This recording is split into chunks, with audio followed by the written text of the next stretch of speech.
not. I don't know who. Well, we've got Uber in Florida. Hello. Hello. That's not your real name. Maybe he's a driver. It's a nickname. Cool. Well, we'll go ahead and give you the benefit of the doubt and say that you are in fact Uber until it's been demonstrated that it's impossible for you to be Uber. Yeah, that'd probably be the wise thing to do. All right, so I guess I was having a little trouble wording it into a question, but I figured it out. So my question is, I'm sure you're familiar with the story, of Moses and the burning bush. Moses talking to God about what he should say to the Israelites, and God responding back to Moses, "I am that I am." Yeah. Tell the Israelites, "I am sent you." Yeah. In fact, I just made reference to that this past week. That's an interesting thing that you just brought that up. But go ahead. Oh, yeah, that is interesting. Well, I just wanted to ask, what would you say if, I guess, somebody came up to you and said that God is I am? Okay. There's a lot of, when I was religious, there was a whole lot of mysteriousness around this phrase. And then I read a book by Karen Armstrong called The History of God, where she looked at the history of all the Abrahamic religions and how they came together. And she explained it as a phrase, which is like, let's say I'm telling you a story. And I'm saying, like, 3 men were on their way somewhere and blah, blah, blah. And you say, well, where were they going? And I say, well, they went where they went. She says that this is common phrasing. And that when somebody says, tell them I am who I am sent you, it's like almost an irrelevancy. That it's not, the thing isn't about, the story's not about this, it's about something else. It's about freeing these people or about going there and getting these people. That the important thing isn't who sent you, it's your mission.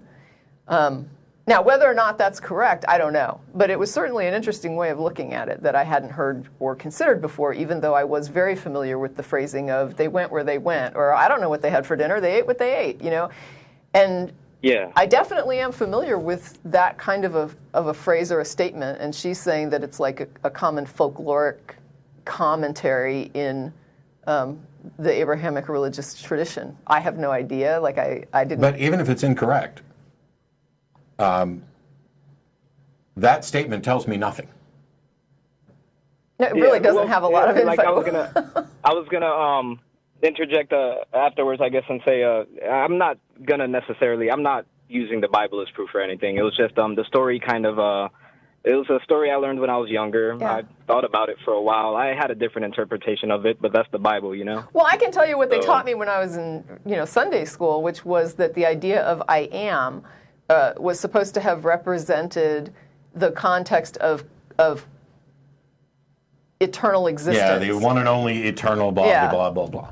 They made a very big thing out of it. Whereas now I'm like, I wonder if it was a big thing or if it was just a small thing. And if Moses comes to me and says, I am sent me, or Yahweh sent me, or Jim Bob sent me, my response is going to be the same. Why do I care? It'd be interesting, I guess, to find out, but when you say, the Lord of the universe sent me, okay, I'm not even convinced there is a Lord of the universe. Why the hell did he need to send you? Why can't he come tell me what he wants to tell me himself? Yeah, so I guess the reason I took it as a significant story, I guess, is because it was a point in the Bible where I guess God was defining himself, in a sense. But did it define anything any more than saying they went where they went defines where they went? I think it's a deepity myself, but... Well, my interpretation of it was God is, if that makes any sense to you. No, it doesn't. All right, so... God is a two-letter word. I was thinking about it in a... words are symbols. Yes, they are. And is would be, well, we don't want to get into the Bill Clinton speak of what, it depends on what is. But, you can look at that and it can seem, this is why I said it's a deepity, it can seem very profound. Oh, God is, like the is, existence is, the eternal is. And it can seem very significant, but only if you're already buying into this. In truth, it has provided you absolutely nothing of substance about what God is. And it has provided you with nothing to confirm that in fact God is? Which is the question that I want answered. It's what would it take to convince me that God exists, or that a God is real, or that a God is, let alone is. And telling me God is doesn't do that. Well, all right. So here's why I took it as significant, because all right. So the reason why I guess you didn't want to delve into is because it gets a little wordy and confusing, but. Not because it's wordy and confusing. It's short words. Here's what I care about. You believe that God exists, right? Correct. Why? Why? Why do you believe? That's the only thing I care about. Well, I care about other things, but that's the only thing I care about in this. In context of the show. In this situation. No, yeah. Why I believe personally, because of experience, proof, I guess, that worked for me. I guess I wasn't always a Christian. I was raised Christian. I was atheist for a while, and then I guess I started just looking into a bit of everything, different philosophies, religions, and came across some answers, I guess, that it worked for me. I mean, I don't expect, my understanding or what I know to apply or work for everyone, and I could be wrong. So you believe for a reason, but you don't think I should believe for that same reason? No, I think you should believe for the exact same reason, and I would even okay. Then I would like to know if it's in fact true, and you have a good reason. I'd like to know what that reason is, so that I could in fact believe. So what's the reason? Well. All right, so like you, I was raised Christian, and I didn't necessarily like the Bible or church at first. I mean, I was forced to go. I didn't understand anything. Nothing made sense. I asked a lot of questions. Nobody liked that. But being that I was raised around it, I always ended up, I guess, carrying extra information about God that I didn't necessarily care to know at the time. Like, is a sin to make an image or an idol of God. That's one of the 10 Commandments. And I've always wondered why that was. I never really understood it. Why don't you wonder if it was, not why it was? Because I don't accept that there's. First of all, I don't accept this notion of sin. I certainly don't accept the notion that it is somehow sinful to make a graven image of something. You seem to be skipping a couple steps to go to why is that the case? When the question is that the case? Well, see, I've asked a lot of those questions. That's one of the reasons I became an atheist in the first place, is because what answers? If you can't prove somebody to something, they shouldn't believe it. At the end of the day, it comes down to that, cut and dry. Oh my gosh, why do we need to go in this little tap dance around? You became convinced. What convinced you, and should it convince other people? What convinced me was that I'm an artist. I make art for fun, and I started studying words, and I write, and I guess it helped me put things into perspective. What convinced me specifically was... Yes. I guess it was that. It was that. Hearing about... sorry, I'm trying to figure out exactly how to put it into the best words, because I don't want to. I'm not trying to mince this up here, but what convinced me was. Hey, Uber, what convinced you? What convinced you that the Earth spins on its axis? I'm not sure if the Earth even does that. I can't prove it to myself. I mean, I haven't. I'm not saying I can't. I haven't. So, I don't really care about that. I mean, there's a bunch of stuff you could do to try to improve that. And, I mean, you could read books about it that, the Earth is tilted 23.5 degrees this way. I don't know. I haven't proved it to myself, so it's not relevant to me. Well, I was trying to be as helpful as I could to show round? The problem. How about Earth is round? That's one that would be do you believe the Earth is round? It seems... more probable and likely, but I can't say I know. I don't. Is there I never something really, you're convinced of that you've become convinced of for good reason? Something you actually gave a crap about? Because you don't care about the Earth or its spin, but yet you'll say, I'm an artist and I've studied words, and that's what convinced me of a God. Isn't the idea that the Earth spins on its axis not only something that we can trivially demonstrate now, we have much better information and evidence to support this, isn't that a much more trivial claim than that there is an all-knowing, all-powerful, extant agent that exists independent of space and time and cares who you sleep with and doesn't want you to make graven images? And yet you became convinced of that one, and you don't seem to give a rat's ass about the Earth spinning. It's not that I don't give a rat's ass about the Earth spinning. It's just that at the end of the day, unless I observe something for myself, I can't prove it to myself. Wow. And you've observed this God? So tell us about when you observed God. Well, no, that's the thing. You can't directly observe or you just said Uber, you just said that if you can't observe it, you can't believe it. And yet you believe God and believe that God exists. So, and now you're saying, when I ask you when you observed God, now you're saying you can't. So do you not see that you just placed yourself in direct contradiction with yourself? Yeah, you were very hesitant to express belief in things like the Earth spins on its axis and the Earth is round, but you're very okay expressing a belief in God. And when asked about these questions of physical Earth sciences, the response is, since I can't observe it, I feel uncomfortable saying, I'm committed to believing it. And yet you're saying you can't observe God, but you seem to feel comfortable saying that you're committed to believing it. Do you understand the problem that we're seeing? I understand, but what I mean is you can't observe God with your senses. You can experience God, but you can't observe God. Okay, wait, we're getting somewhere. Physical senses. When you experience God, what is that for you? Like explain that experience to us.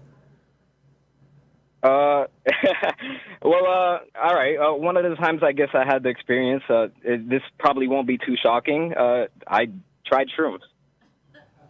And I felt while on shrooms. So let me ask you this. Do you think that a brain that is chemically altered by a psychedelic substance is more likely to get you to an accurate understanding of reality or an inaccurate understanding of reality? I think we're made out of chemicals, so how'd you know that? Any understanding we have is going to be based on the chemical reactions going on in our body anyway. Did you observe those chemicals? You just told me we're made of chemicals. Have you observed that? I mean, I can pour chemicals on myself and they'll react with my body. I'm made out of atoms and molecules. I'm made out of How do you know that? Have you observed an atom? Oh, I mean, you can do things to water, and water's made out of atoms. There's ways. How do you know that water's made of atoms? Have you observed an atom? We're back to this thing. You said you couldn't believe something if you hadn't observed it, and yet when we start pushing you on things, you make all sorts of declarations that you can't have observed. You've never observed an atom. I just want to. I think I can cut this a little bit short, though. I mean, we asked Uber here for the reasons why he believes, and he said that it was personal experience, and one of those examples was an experience while he's on shrooms. Now, what I would like to say, first of all, Uber, is I want to personally give you snaps for your honesty, okay? Because a lot of people call up here and they want to argue about apologetics that have zero to do with why they actually believe a God exists. They want to talk about other things that have nothing to do with why they believe, and that is such a waste of time. And so for you to call up and be honest and put yourself out there and say, I had experiences when I was on drugs and I felt like I felt God, and that's why I believe. Now, whether or not we would agree that that's reasonable, we probably would not, because we've had other callers where we've had this conversation. But I do appreciate the fact that at least you are telling us the truth about what convinces you that a God exists, because many people call the show who are not as honest as you. But I think my issue here is that I'm not convinced, based on what you've said and based on what I understand, a reasonable... I don't even think you think that's a good reason, which is why it took you 15 minutes of hemming and hawing about artists and words to finally get to, I had an experience on shrooms. Well, it's not just an experience on shrooms. That was, you asked for an example. That was one of mine. No, I didn't ask for an example. I asked for the reason. I asked for a reason. I said that, I understood a little bit about what you were describing with the mushrooms, but I do agree with Matt that you're talking about basically brain states and physical and mental sensations and emotional feedback is what I'm understanding. How did you determine that was God? Because it has to do with equilibrium, connectivity, oneness. I'm trying to find the right words. It's a little hard. The reason I brought up words in the first place was because, like I said, I'm an artist. I write. So the way I think about things, like everything around us is a noun. Nouns, verb. You describe nouns and verbs using archetypes. Okay, no, we're not going down this road. How did you determine? The point I was going to make was if God is a noun. No, and we describe God. God is a noun. Describe God. God is a noun, and sometimes a pronoun. And if we try to describe God using adjectives, which are adverbs and or archetypes, which are adjectives and adverbs, is adjectives and adverbs are based on our perception, our five senses: colors, shapes, feelings. But at the end of the day, when you write it on paper, it's all yin and yang. This is really simple. You had an experience that you are saying was God. How did you determine that experience was in fact God? How did you conclude that that it wasn't something else or you? If I take shrooms and have an experience and tell you that now I believe in a different God from you, how do we tell which one of us is right or if either of us are?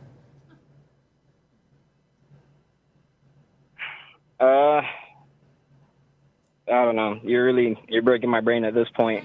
Yeah. And do you care? Do you care if what you believe is accurate or not? Of course, I think. Well, you say of course. Should. I think most people will say that. But if you actually care, wouldn't you then take steps to ensure that you do have the most accurate understanding, right? Like, wouldn't you want the best tools to figure out whether or not you're more likely correct or not correct? Do you think this nonsensical talk about nouns and adjectives is an actual tool that can lead you to the conclusion that an experience was caused by God? Well, language. We're using language right now to discuss God. I think it does help to understand the language. Language is a tool that conveys a concept from one mind to another. Language is malleable. It changes all the time. We make up new words. We change words. It is nothing but a way for us to communicate an idea. Mm-hmm. The idea is separate, and whether or not the idea points to anything true is also separate from the language. Why would you think that this noun adjective thing is a reliable pathway to determining that you are correct in your interpretation of an experience as having been from God?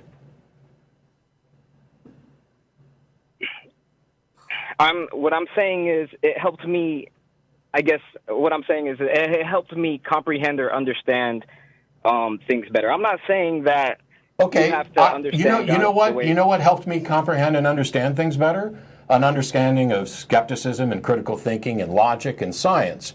But the fact that something helps you understand doesn't mean that what you understand is correct. And if you care about whether or not it's true, then what you want is a method to determine whether or not what you believe is true or likely to be true.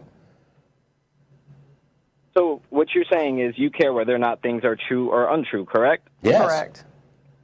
All right. So and for something to be true, that would mean that it would have to be what is, correct or incorrect? Truth is that which conforms to reality. That's the definition of truth that I'm good with.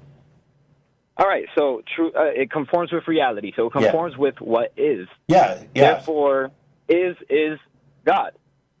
No. Hey, if I say no, this is easy. If I say unicorns does that mean unicorns exist? Well, no, because it doesn't conform with reality. Right, and so if you say Jehovah is or Xenu is, does that mean that either of those actually conform to reality? Or comport with reality? It would depend on what those things are. What is, well, all right, here's... Yes, Yeah, how what do you is- find out what they are? Well, no, all right. So at the end of the day, it goes back to what I guess my definition of God is. No, And at the my end of the day, it definition of does God- not. I guess I am curious because you were talking in terms of the Ten Commandments and carving images and things. So I think Yeah. the assumption was that you were going with a biblical God. Is that not correct? I mean, What is there's a what bunch is of God? different religions and Bibles, but all they do is allude, I guess, to God. I mean, even if they make an image of God, is usually like for instance, in Hinduism, there's the creator, the preserver, and the destroyer. We're not going to Like, we're not going to play multiple religions. What do you believe God is? And if you say is, I hang up. I believe God is power in a sense.